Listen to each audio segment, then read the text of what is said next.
Truth or dare? দেয়ার। আচ্ছা, তুমি কি জানো ফ্রেন্ডশিপ ডে কখন? না। ওকে, তোমার কি এমন কোনো ফ্রেন্ড আছে যার সাথে তুমি অনেকদিন যাবত কথা বলো না? হ্যাঁ আছে। কি হয়েছিল, কেন কথা বলো না? তেমন কিছু হয় নাই, বাট মিসআন্ডারস্ট্যান্ডিং হয়েছিল।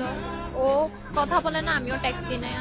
ওকে, তোমার কাছে ডেয়ার হচ্ছে সেই ফ্রেন্ডটাকে কল দিয়ে এখন সরি বলবা, যদি রাগ ভাঙাইতে পারো তাহলে তোমার জন্য একটা গিফট আছে।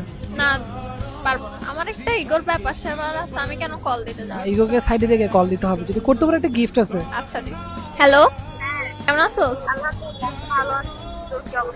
আমি ভালো আছি। না, এমনি তোর কথা মনে পড়তেছিল তাই। তোর আমার কথা কি কেন হঠাৎ মনে পড়লো যে? এমনি তোর কি আমার কথা একদমই মনে পড়ে না? মনে পড়লো কি সবকিছু করা সম্ভব?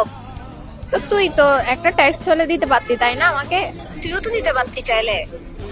আমি দিনাই, ঠিক আছে, আমার ইগোর কারণে দিনাই, তুই তো দিতে পারতি। তোর যেরকম ইগো আছে আমারও ইগো আছে। আচ্ছা শুন না, হ্যাঁ বল। I am sorry. It's okay. মাফ করছোস? হ্যাঁ, মাফ করছি। সরি বললে মাফ করবো না অবশ্যই। সরি খুব ছোট একটা ওয়ার্ড হলে কি হবে, এটা দিয়ে সবকিছু সর্ট আউট হয়ে যায়। তো তুই সরি বলে সর্ট আউট কেন করস না আগে? ওই যে ইগো, আমার ইগো। এখন তো রাগ ভাঙছে না? হ্যাঁ ভাঙছে। টাটা।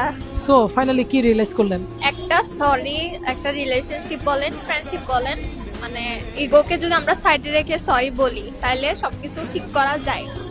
যেটা আমরা করি না, ইগো দেখাই, সেলফ রেসপেক্ট দেখাই, বন্ডিংটা নষ্ট করে দিই।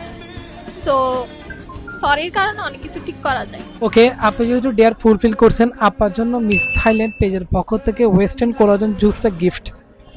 আসলে নাকি প্র্যাঙ্ক? সিরিয়াসলি, এটা গিফট। আমার হ্যাঁ, আপনি চাইলে এই পেজ থেকে আবার কিস্তিতেও প্রোডাক্ট কিনতে পারেন। Thank you. Thank you so much.